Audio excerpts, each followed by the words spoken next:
Hello, my name is Michelle Taylor. I am the founder and executive director of Sankofa Summer School. I am so happy that you have joined us this evening, and we are in for a treat.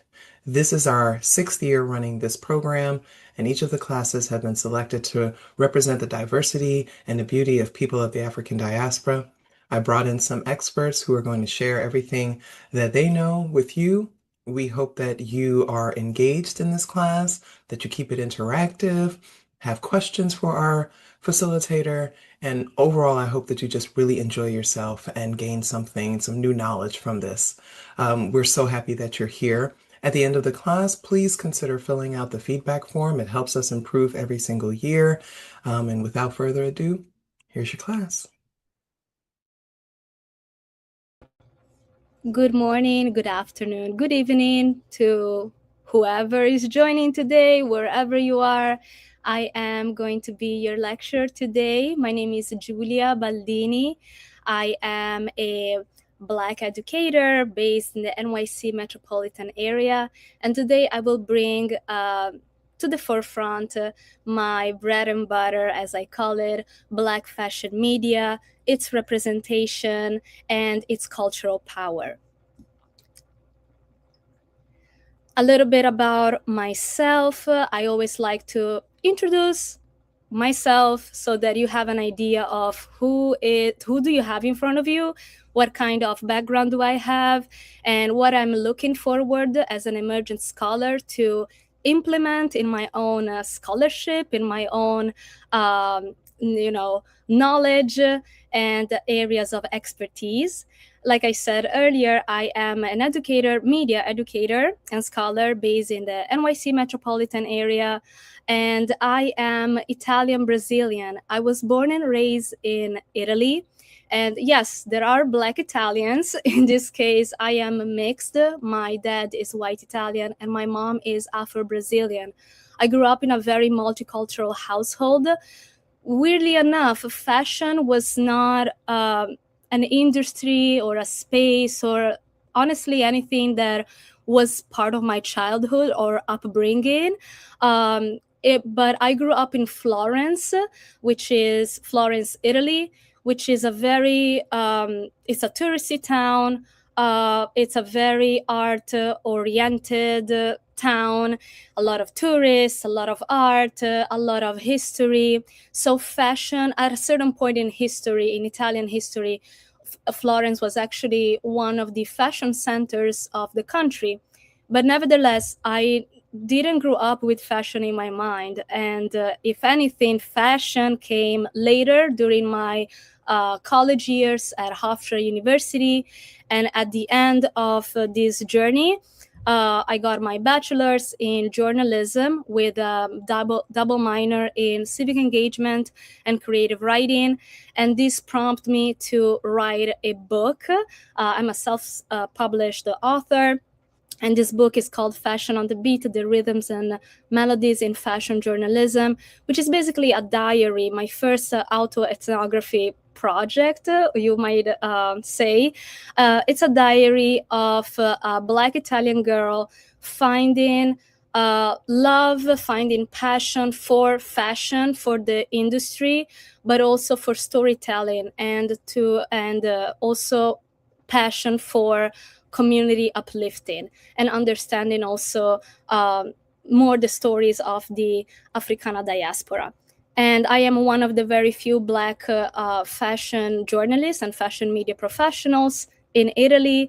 And yes, this is me in a nutshell. If you have any other more questions about my background and, of course, my endeavors besides my inputs in academia, feel free to ask me. I'm always happy to enjoy, to share and enjoy more conversations around these topics. All right, I would like to start this lecture, this presentation with a statement. And this statement is around Afrocentricity. And I will take my time to read it. If you have access to a screen at this moment, I urge you to read, follow with me. But if you don't have, of course, access to a screen, you can hear my wonderful voice with a fantastic Italian accent. Here we go. Dr. Molefi K. Asante developed the Afrocentricity as a theoretical framework in the 1980s. Since then, brilliant scholars have expanded the Afrocentric paradigm, giving us a template to guide our educational praxis. Simply, being Afrocentric means centering Africana people in their own narratives and making them the subjects, not the objects, of other people's stories. For most of us, our learning experiences have been primarily Eurocentric. We learned that European ways of knowing and being are the best and universally applicable. Afrocentricity challenges this notion of European white supremacy and encourages us to center ourselves as Africana people first and foremost. This is very important, and I also applaud the mission of this summer school, Sankofa Summer School, this wonderful project by Dr. Michelle Taylor, because this is important to understand how our experiences, Black experiences, have an impact in all spaces in the world, but especially where we are considered the minorities, and in this case, more specifically in the West, and in comparison to the European standards and the white standards that we have so much come, across, and we are so familiar with. I would like to reiterate, especially for those that will be joining the chat and even the comment section at a later time, this is a safe space for Black stories. I will go back and forth, and if we have time, I always enjoy sharing also my experiences and explaining the reasons why I do everything that I do. But this is a safe space, again, for specifically Black stories. So it goes without saying that no racism, sexism, queerphobia, and classism is and will be tolerated in these conversations, just like in any conversations that I have and lectures that I present in any classrooms that I get the chance to be in. This is the agenda of today. We're going to talk about, of course, fashion, this wonderful multi-billion-dollar glamorous, quote unquote, industry space. We're going to talk about it. We're going to talk about what is the Africana experience, and also how certain images and certain aesthetics play a role in our understanding of how we live and how we interpret also concepts of representation through the lenses of fashion. So we're going to talk about fashion media, media literacy, Black fashion media literacy, more specifically, the Afrocentric lenses that I am implementing in the scholarship that I'm engaging with. And then I would like to bring you 3 case studies from the mid-2010s, Elaine Welteroth and Robin Givhan, and one from the late 90s, André Leon Talley. And then I will bring also up a case study that I have recently developed and started introducing in classes that are predominantly made of white students. And I'm going to explain also why I do all of this. And of course, there is time for Q&A. So if you have any questions, I would be more than happy to answer and engage with you all.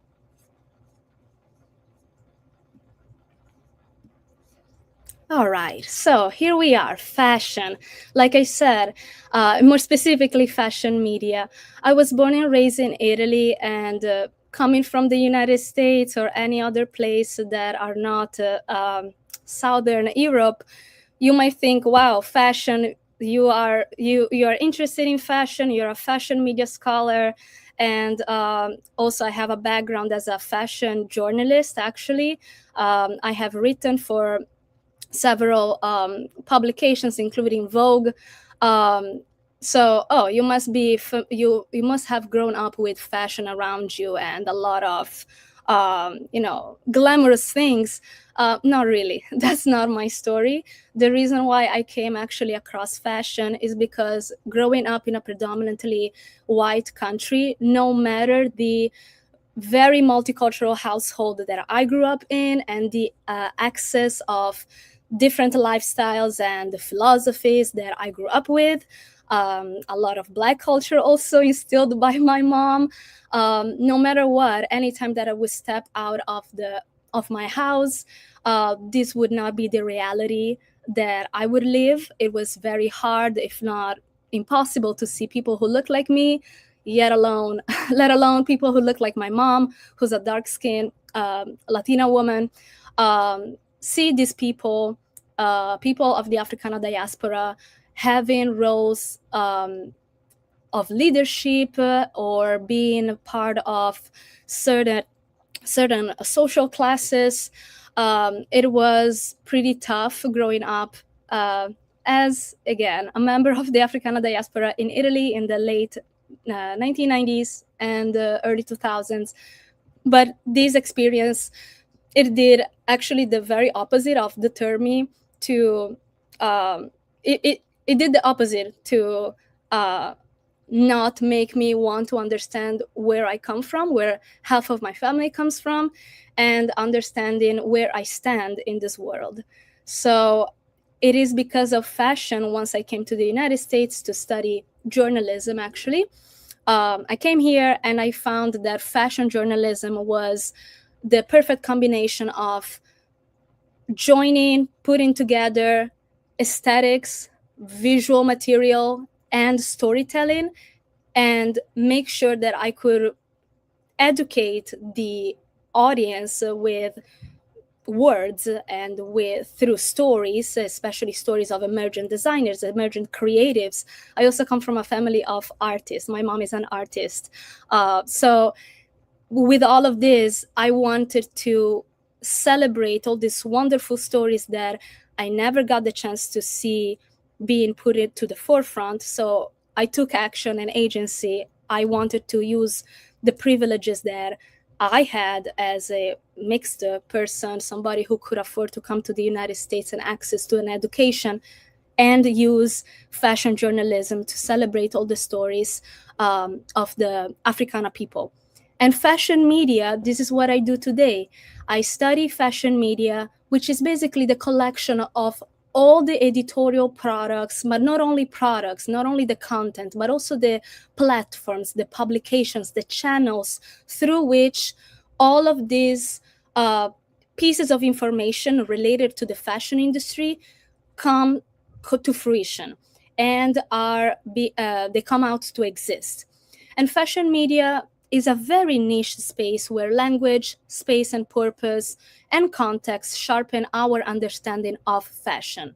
So it is important not only of fashion, but also how people relate to aesthetics, how people consider what is beauty, what is ambition, what is desirability, what is respectability politics, what is also ideas of beauty. So with fashion media, we are exposed to fashion media on a daily basis, whether we like it or not, whether we read Vogue, Essence, or Ebony, regardless. So all of this is important, and this is what I do. Now, fashion media literacy, the way that I introduce literacy to my students is literacy is a hard skill and also a capacity, right, of digesting and understanding the content and the news and the editorial products that we have in front of us, whether we actively reach out to them, we find them, or that products that are exposed to us. And literacy, put it together, like understanding fashion media literacy, to comprehend the concept of fashion media literacy, we have to understand that we have to go beyond our concepts of fashion as this stereotypical industry where everything looks perfect, quote unquote, glamorous, quote unquote, aspirational, quote unquote. The fashion industry actually is the epitome, if not synonym, and it replicates a lot of the systems of oppressions that we are constantly exposed to. So we have, as media consumers and fashion consumers, whether we consume its editorial products or its direct products, clothes, accessories, we need to understand why are we being fed with these particular images, set of images. Why are we being fed with these stereotypes, especially of Black people, not only African Americans, but it can be the Africana people in general, diaspora. Why there is a lack of dark skin representation or corpulent bodies? Why are we not vocal about them or about it, right? So we need to understand literacy, more specifically fashion media literacy. And I use fashion media literacy to understand again how all of these products not only exist, but also why are they distributed and produced in a certain way.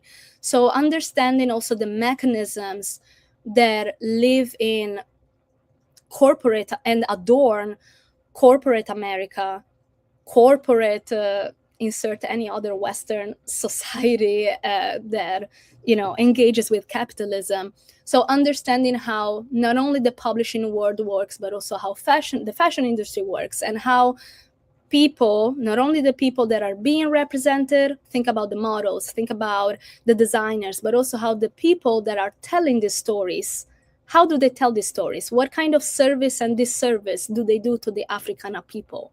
We need to have media literacy in our mind, first and foremost.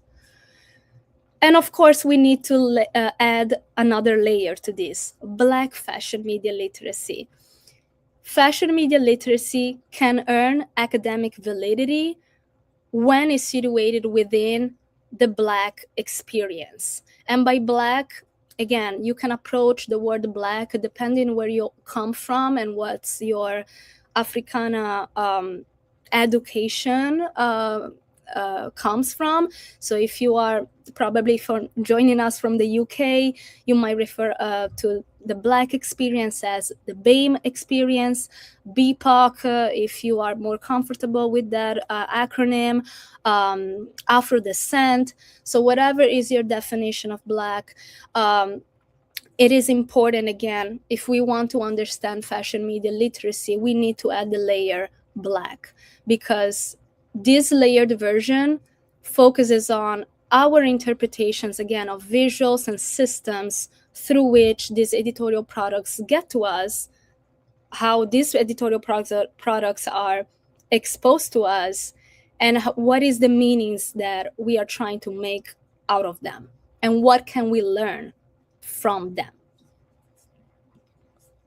The methodology that I use, and let me say this first and foremost, this is a very niche scholarship. There are very, very few people doing this. Black fashion media, or even just fashion media in general. So there are Black fashion media scholars. There are a few of us, shout out to us, but it is a very, very niche space, and this scholarship is still very much ongoing. So everything that I might say today might be, hopefully in a few years, we will have new and alternative methodologies and more inputs on this topic. So this is, again, an archive. I would like to treat this lecture as an archive, and I hope that you can get the most out of this lecture with what I can offer you today. With that being said, this is the methodology that I use to approach Black fashion media and Black fashion media literacy. The hard skill and the capacity to understand, digest all of these products that come from the fashion world.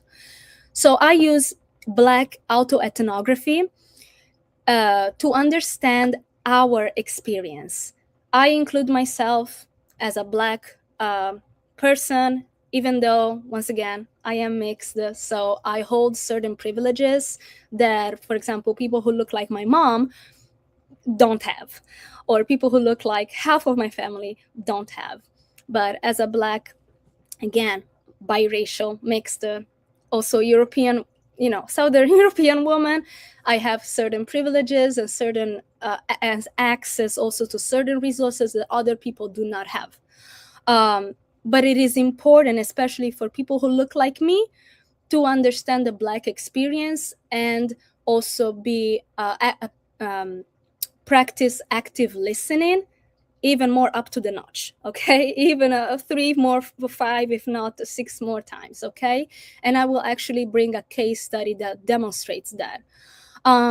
One book that I always suggest, and I've been including this book, this memoir, in the last 2.5 years of teaching and bringing Black fashion media in the classroom in higher education, is Dressed in Dreams by Dr. Tanisha Ford, a Black historian born and raised in Fort Wayne, Indiana, now residing in New York City. She is a history professor at CUNY Graduate Center.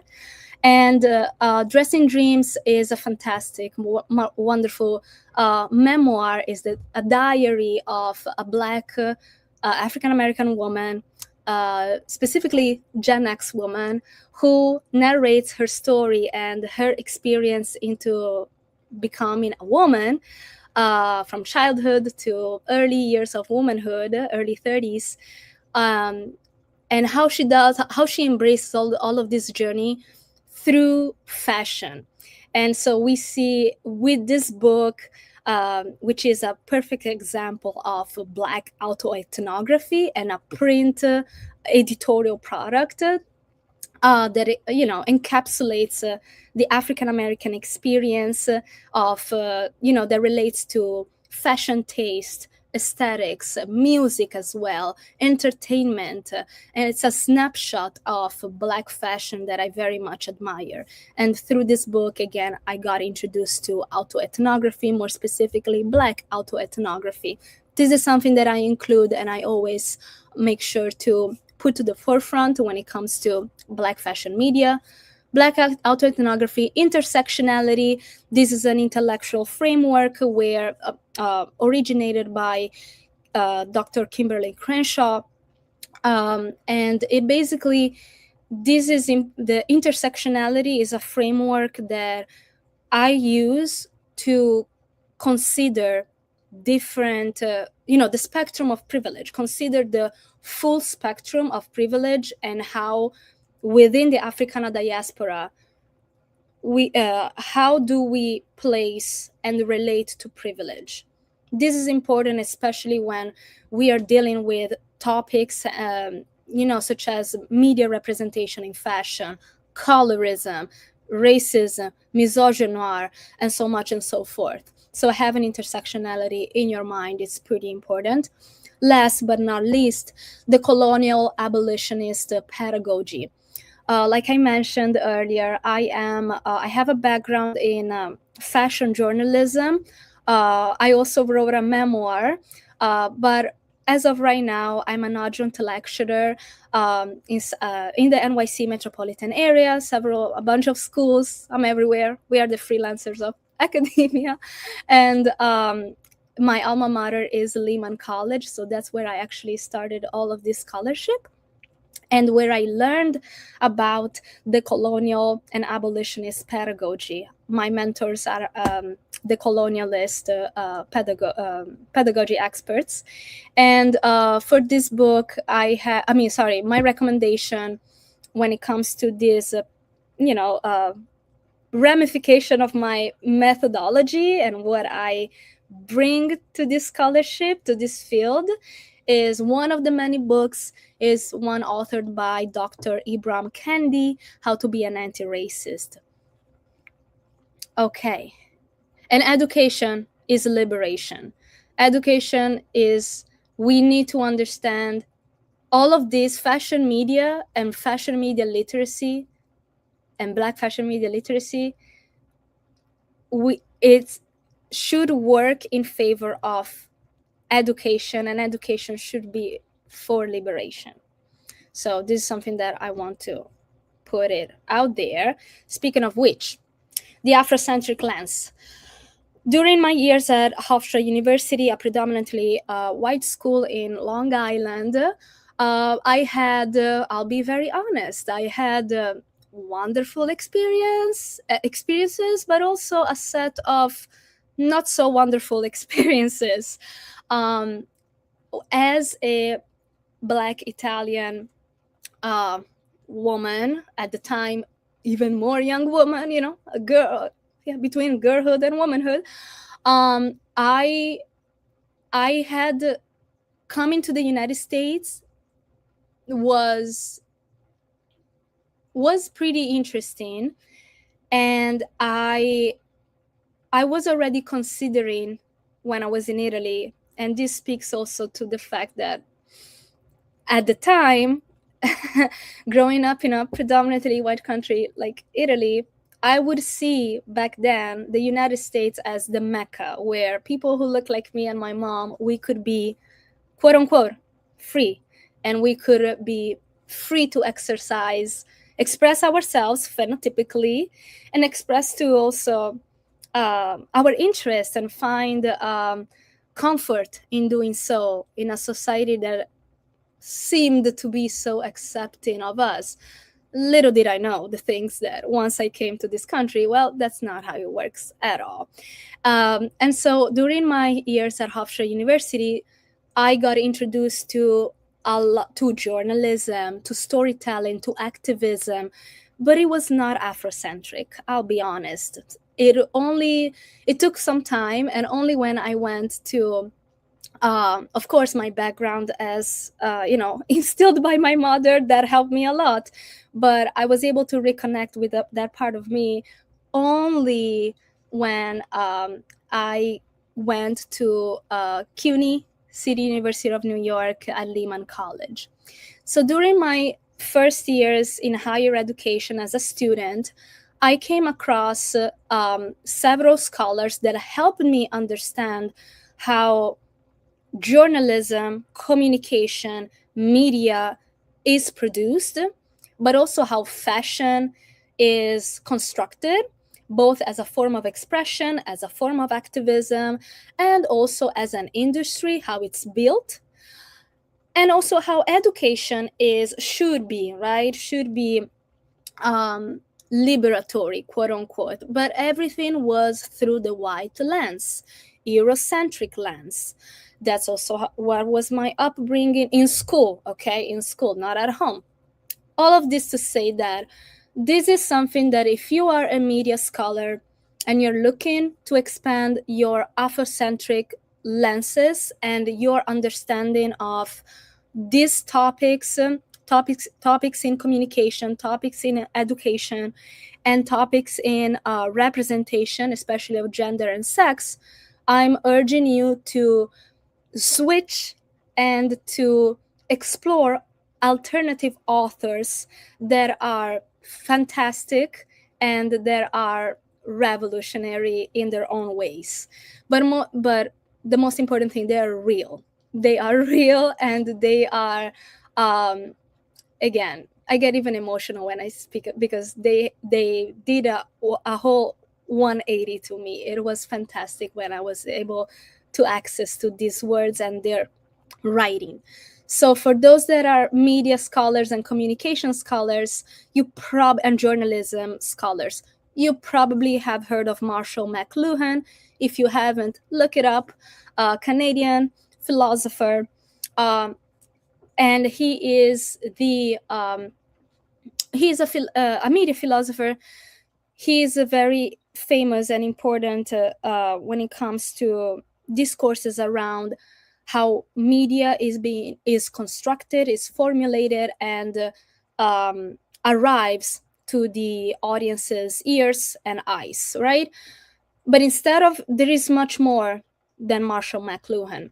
And I'm urging you to read an alternative scholar, British Jamaican Stuart Hall.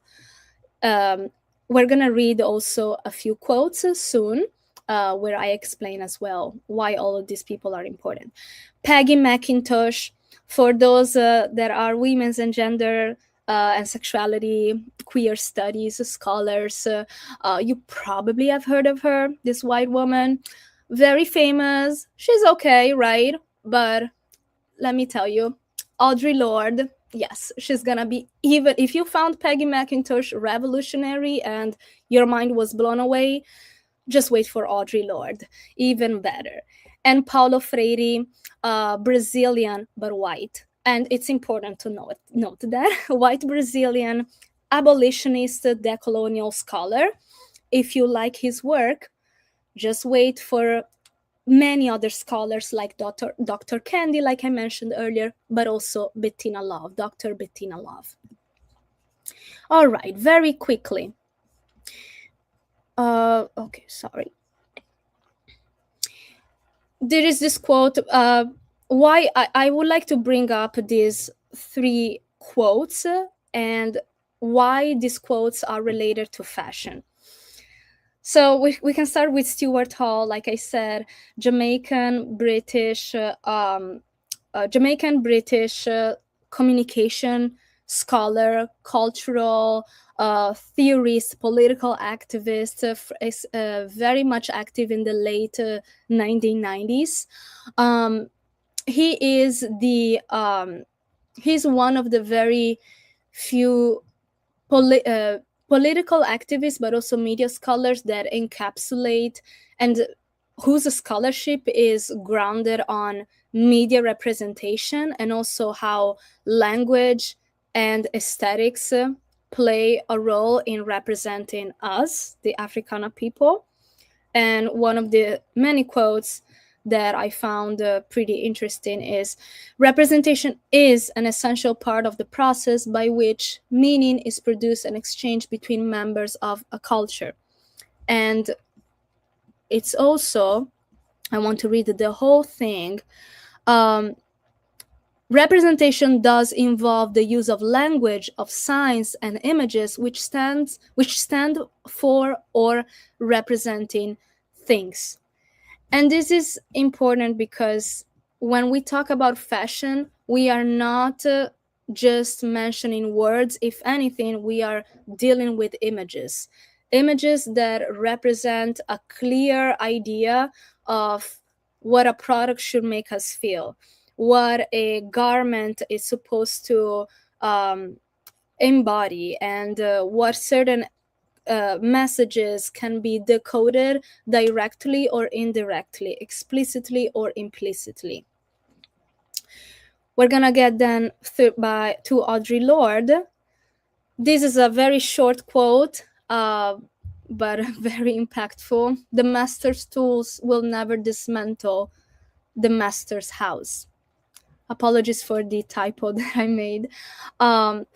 This is very important, and these are actually texts that I use in the classroom, and I make parallels with how theory can be much connected with the fashion industry, and what parallelisms can there be between theory, the practical experience, and the fashion industry.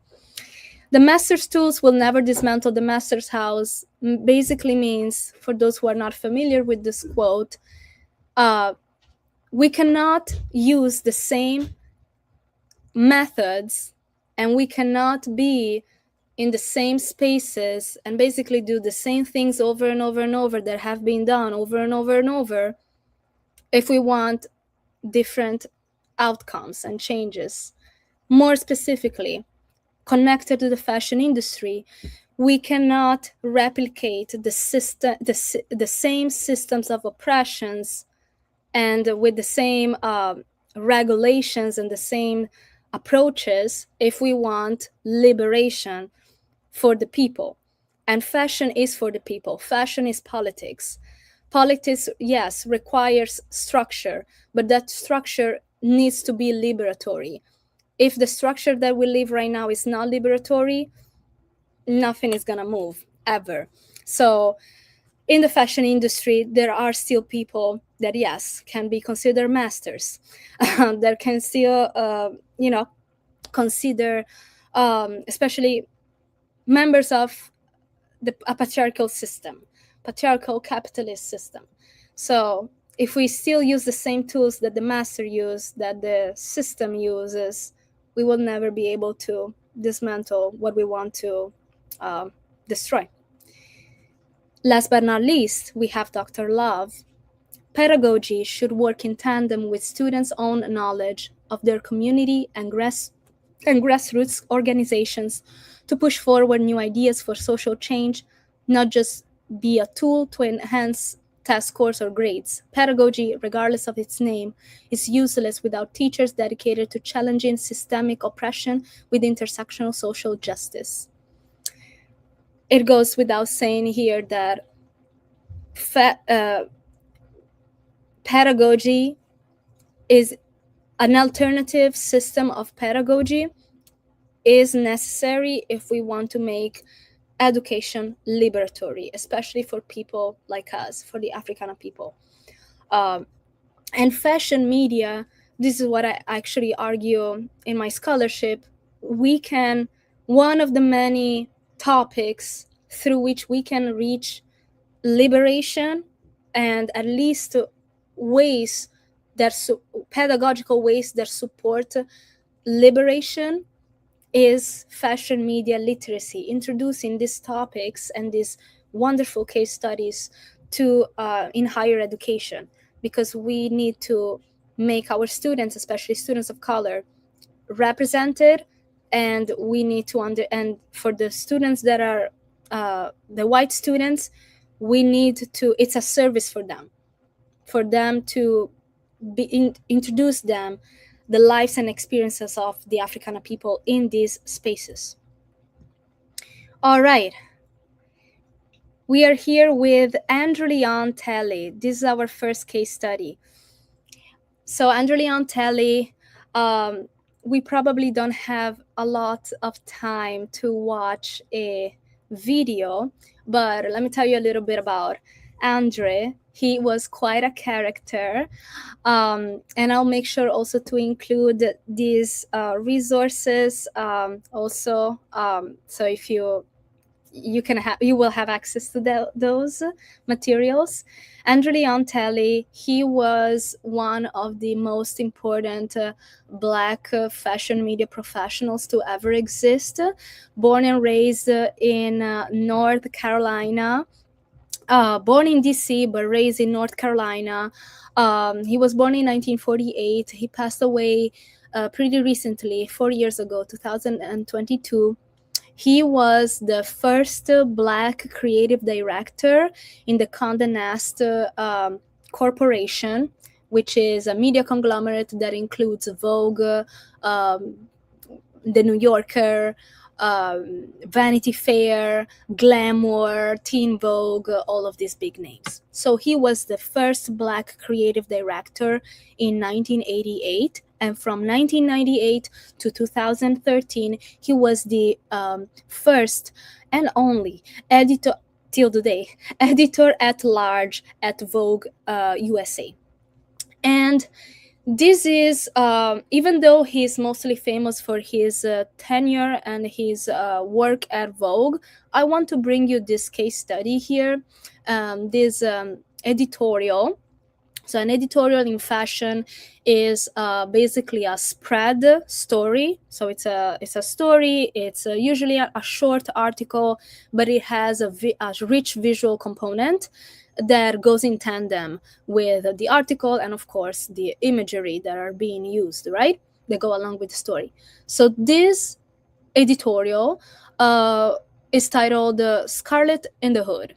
Scarlet in the Hood is an editorial that was for Vanity Fair 1996, and it was one of the very few and most controversial editorials ever produced within the Condé Nast, again, conglomerate world. As we can see, there are here a few images. The article is actually, you can see it online, but it's archived. So I made sure to use the images that I was able only to get without any copyright issues. But you can actually access to, partially, you can access to this article if you want to on Vanity Fair, even today. Scarlet in the Hood is an editorial that focuses on a play of words, Scarlet in the Hood, and it's a revisitation of Gone with the Wind, the movie, one of the most famous canonical movies made about the antebellum South, U.S. South, with starring Scarlett O'Hara.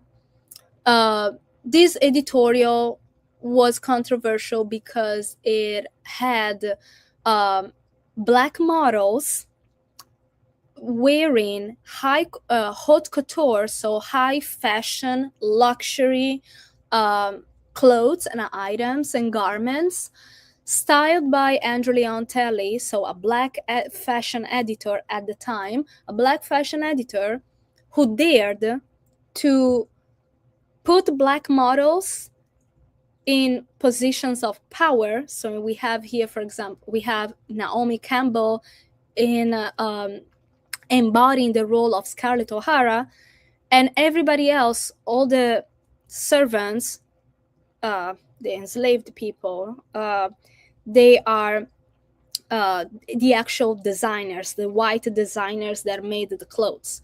Now, this is an editorial. We have here, for example, Gianfranco Ferré. We have here this model that Shalom, forgetting his last name, he has, visibly some cornrows.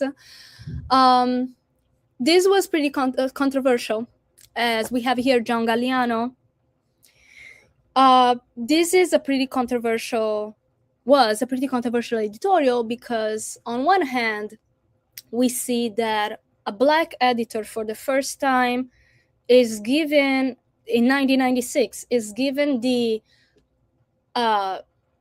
he's in charge. He has the agency to create a story, to propose a story, a revisitation of the antebellum South with his own appreciation of the aesthetics. But how? Some people might say that this might be not such, there is not such a good taste, because especially, there have been comments about, for example, these white models sporting cornrows, or there are also other images that are pretty controversial. You could build discussions around it, around them.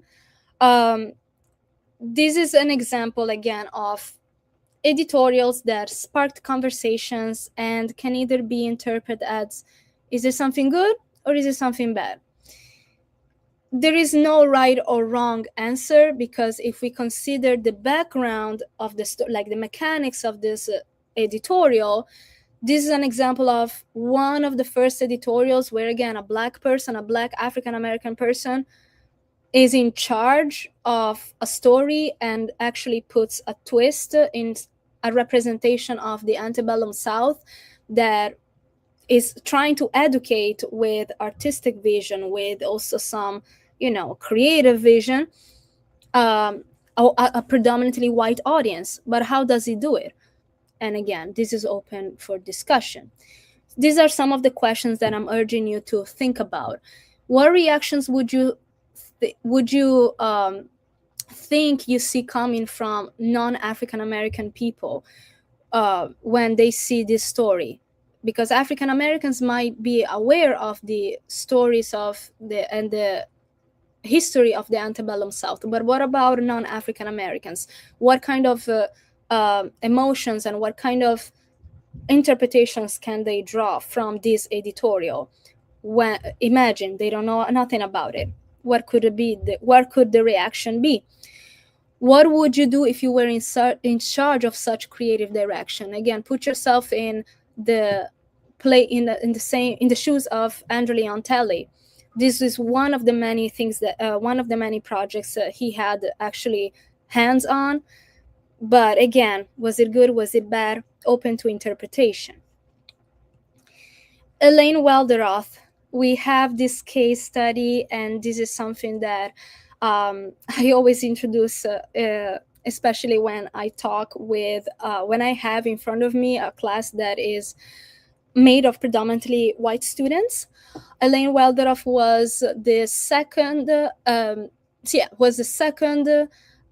Black editor-in-chief within the, again, Condé Nast ecosystem, particularly Teen Vogue, and the youngest. She was actually one of the youngest editor-in-chiefs. At only 29 years old, she was the editor-in-chief at Teen Vogue from 2015, from 2016 until 2019.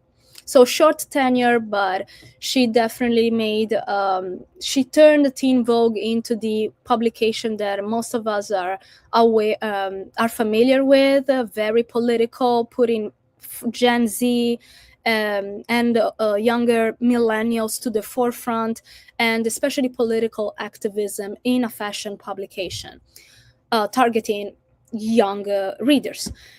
Now, for this, in 2015, Zendaya won the Oscars. She won the Oscars, and she walked. She was nominated actually, and she sported on the walking down the red carpet. She sported some locks, and these locks were, yes, beautiful, but there was a fashion police. The name already in itself is pretty disgusting, if I may add. The Fashion Police, which is a show that was on Entertainment, exclamation point, if you're familiar with. It was a fashion show, and the host of this, again, show called Fashion Police, Giuliana Rancic, an Italian-American celebrity interviewer, journalist, she made a comment that talking about Zendaya's locks on the red carpet, and I'm quoting, "She looks like she smells like patchouli oil or weed." Now, not only this is not true, not everybody that wears like that, doesn't make any sense, but not only this is a racist attack, but also it's just illogical and pretty degrading when it comes to commenting on another woman's hairstyle, and especially when it comes to locks. And locks, dreadlocks, locks have a lot of meaning in the Africana community, in the Africana diaspora, especially if you are of Caribbean descent. So not only it's a hairstyle, but also it's about spirituality and religion. So when the response to this terrible incident and macroaggression that Zendaya received at the time, Elaine Welteroth, at the time she was about to become editor-in-chief, and she was editor-in-chief, and she decided to respond to this incident with a story that she wrote, a story that was about protective hairstyles, particularly Senegalese twist. And so she made this story, and she decided to write a whole spread and create an editorial. And for this editorial, she decided to cast a group of models, women, femme-presenting individuals, but guess what? Majority of them were light-skinned, white-presenting, if not white women, sporting locks, box braids, Senegalese twist, and this story was written by a biracial light-skinned woman, Elaine Welteroth, someone who looks like me. I bring this story and this incident that, of course, did not have a great. This story did not had a great response by the majority of dark skin and Black and even biracial readers at Teen Vogue at the time. There was a huge fight on Twitter, and everything arose, all the things. And Elaine Welteroth wrote an apology. This disclosing also her ignorance when it comes to, yes, she also says that I am a light-skinned woman. She claims that she knows how Black hair is treated and all of the, again, disadvantages that Black presenting people have. But this is an example of, you are in a position of power, you are in a position of leadership, you have to use your privilege in order to give voice to people that are the originators of these hairstyles, the people that actually give a meaning, a cultural meaning. We go back to Stuart Hall, a cultural meaning to things that everybody benefits from and can use, can even get a pass. The Kardashians have been getting passes for having cornrows. Light skin and white presenting people have gotten the pass to do that. But imagine inserting a dark skin model, yet alone a more corpulent model that sports a beautiful afro or a beautiful dreadlocks or lock look. That is not possible, right? Like, why you didn't do that? Why this didn't come to you in your mind? So these are things that happen in fashion media, and this is why I'm so vocal about it, because even people who look like me, they do not have the capacity. They need education themselves in order to represent the underrepresented people that are part of your community. So this is an example, again, pretty recent, 10 years passed ago, but 10 plus years ago, but still pretty relevant. And trust me, these things still happen today. Maybe not in print, but on a digital level. Last but not least, we have Robin Givhan, wonderful fashion critic at the Washington Post. She is the author of The Battle of Versailles, which is a book. Yes, also another good example of nonfiction writing when it comes to fashion media. And I offered this book also in my syllabus most of the times. And this book is about the Battle of Versailles, which was in the fashion world. The Battle of Versailles was an event, a fashion runway show that happened in November 28th, 1973 in Versailles, in France. And this was the first time where American fashion designers brought all the way to France and used and put to the forefront actually Black dark skin models. So not only light skin models, but also dark skin models. We have a few examples here. We have Pat Cleveland, Bethan Hardison, Norma Jean Darden. And these are wonderful women that not only had an impact, a visual impact in the 1970s and 80s, but even today they are political activists and important fashion media professionals that even today at their age, at the graceful age of 80, 90 years old, they're still rocking and are being the voices of Black representation in the industry. And the very last case study, and then I will wrap it up and open to any questions. What are the future American darlings when it comes to the Americana representatives, the representatives of the Americana aesthetics? What does it mean to be American? And the answer, there is no answer. It's still the answer needs to be, still needs to be digested and formed. And honestly, as time passes and until America collapses, I guess, as a system, there will always be a version of an Americana aesthetic, darling, right? So I just want to show you the evolution from the early 2010s to today's time. What does it look to be an American, and who are the people in pop culture that through fashion and music, but especially through fashion and aesthetics, can embody the Americana aesthetics. And for those that are maybe familiar with the world, the entertainment section, world, the space at the intersection of fashion and music. When it comes to country and pop, noir, I like to put to the forefront Lana Del Rey and Momo Boyd.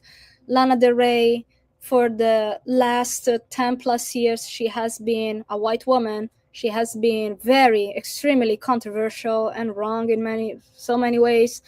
But she has been claiming the Americana Darling title for as long as she could. And nowadays, there are also other people that, through different images, embody what does it mean to be American. And this is still in evolution. And this is something that I always bring with fashion media literacy and Black fashion media literacy to the classroom. So we have Lana Del Rey, and if you're familiar with her music, and you probably have seen her very melancholic, Americana, Western, cowboy boots. Imagine all of that. Always some story about a broken heart or something. Okay, think about the Taylor Swift of more even dramatic. So we have this idea, especially for people that do not come from the United States. When we see the United States from another perspective, another country, we have this idea of America through the lenses of white culture and Eurocentric views. And this is what we see. This is the fashions, and this is what we think that everybody in the United States embody and are familiar with. But what about people like Momo Boyd? Momo Boyd, for those who are not familiar with, a fantastic emergent country folklore singer. Stream her music, she's fantastic. She just came up with her new EP, Miss Michigan. She's a Black girl, African American princess, beautiful, and she is one of the few folklore singers that are very similarly embodying the Americana aesthetics. But now, more and more, even white students and white media consumers are being much more enamored by more and more diverse people embodying the Americana aesthetics. And this is a mood board, a palette of how does she look like, and her music. You can get a sense that it's very folklore. It's a mix of Midwest mixed with the Southern culture. She also was she was raised, actually she was born in New York, so it's a very interesting mix of like cultures, subcultures that express what is the Black experience. And again, there is an evolution. This is something that I'm looking forward with my scholarship. I study how lifestyle journalism can, with its own language, can bring to the forefront the experience, the Black experience, how Africana people are seen, viewed, but also what are our ideas of ambition, dreams, and aspirations. And hopefully more and more people will be able to appreciate fashion media literacy, and of course, Black fashion media literacy at large. Thank you so much for listening. If you have any questions, feel free to connect with me. And thank you so much, Dr. Taylor, for this opportunity. Thank you.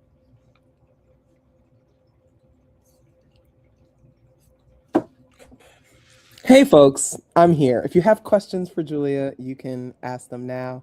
I'm going to dip out. This was a wonderful presentation. I'm so excited about this.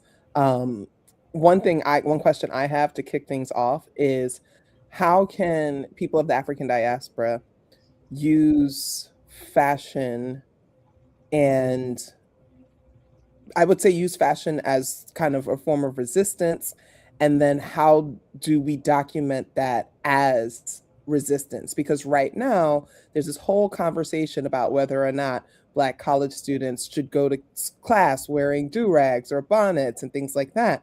And I've offered the question of, what if they're doing it to be defiant?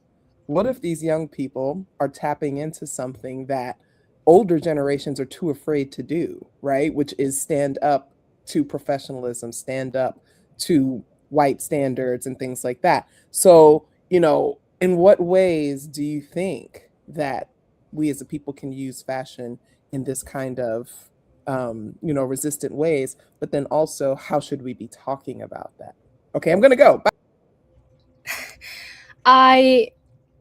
First and foremost, fashion is a practice, the way that not only we express ourselves, but also how we engage and interpret how the visuals of how people appear to us.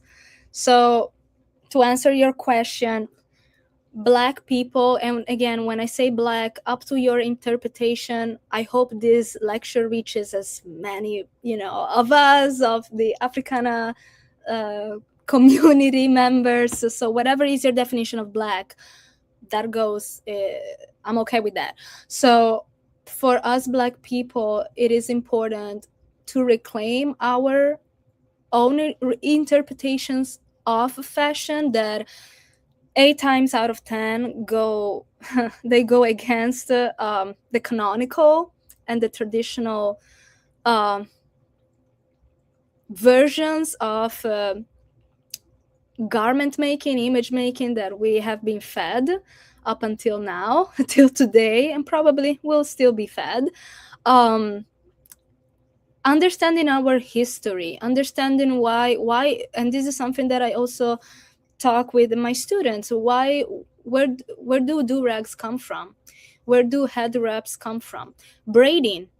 Why do we use braids, and why white people should not engage with? I'm actually very adamant about this. Why should white people should not braid their hair?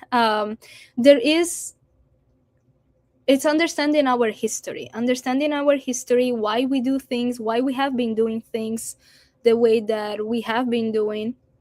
There's always an answer to that, and the majority of the answers to these prompts, to these reflections, they always goes to ways that we had to resist, and ways that we had to find ways, liberatory ways to survive. Fashion is also about survival.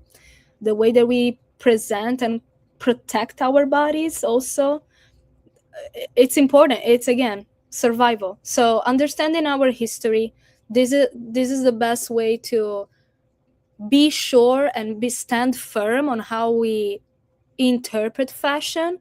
If you want to wear a do-rag outside, I don't have a problem with you doing that. Nobody should have, in my opinion. But if you want to wear a bonnet, find that too. But again, it is more, I think that also we are in an ideal world. It should be up to white people to educate themselves, and not always Black people to educate them, or even, educate ourselves, get more educated for the sake of explaining and over explaining other people the way that we exist. So this is also why I introduce fashion media literacy, and my goal is to introduce a lot more of Black discourses in white spaces, because I've seen firsthand when you are in a room of especially very young white students, 7 times out of 10, it's just ignorance. But they are willing to learn. They are willing to understand. Then I don't know what they're gonna do after they take my course, but at least I tried. but it is important to also, again, give them the tools and give ourselves, but especially the others, give the tools to decode and encode the visuals that our cultures offer. And when I say cultures, Black people are not monolith. So to answer your question, understanding our history in order to understand ourselves. Why do we do certain things? Why do certain people, engage with garments, engage with accessories in certain ways? Understanding them, and also being able to just simply let people exist. I'm trying to answer in the best way, but this is what I feel and what I try to do. I see a question here, Tony. Hi, Tony. Do you feel that the fashion industry has much of an impact on our generation as it did with previous generations, especially with how quickly print media has dissolved? I think that the channels and platforms have changed because they did, and actually they will change. What we have now, this is why I'm using this lecture as an archive. What I will be saying in a year or two, it actually might be different.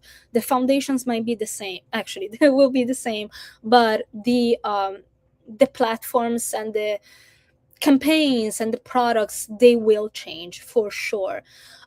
It's not a matter of more or less of an impact. Each generation has been impacted by the fashion industry since the fashion industry has existed, since especially from the way that we understand fashion actually comes from the industrial revolution, but fashion has always existed. We have always been wearing some kind of textiles on our bodies. So since from the beginning of times, we have been impacted by fashion, but the fashion industry, as we think of it today, from the late mid 1800s, it always has impacted each generation. It's more now, it has created more and more echo chambers. That's something that I can say. And the conversations, they go a lot quicker, a lot more faster. They are faster paced, but there is also a lot more of interest, especially with the new generation. I can say the last bit of generation, Gen Z and the new Gen Alpha, there are more echo chambers, but those that are willing to use education as a form of liberation, or are interested or have parents that want to give the tools for the kids to be liberated mentally and spiritually, they can be much more impacted by the products that come from the fashion industry, because the fashion industry is so pervasive. Think about fashion, social media, how it's so interdisciplinary fashion, not only academically, but also in the industry itself.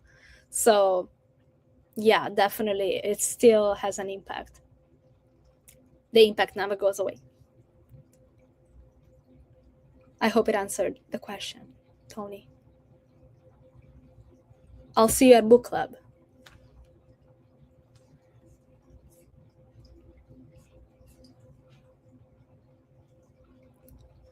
All right. Okay, everyone. Thank you so much for your attendance. If you have any questions, feel free to reach out to me. Thank you, Dr. Taylor. And make sure to sign up, keep following Sankofa Summer School. And this Sunday, there will be a class on Black journalism taught by Dr. Taylor herself. So make sure to tune in and support this wonderful project. Have a good one.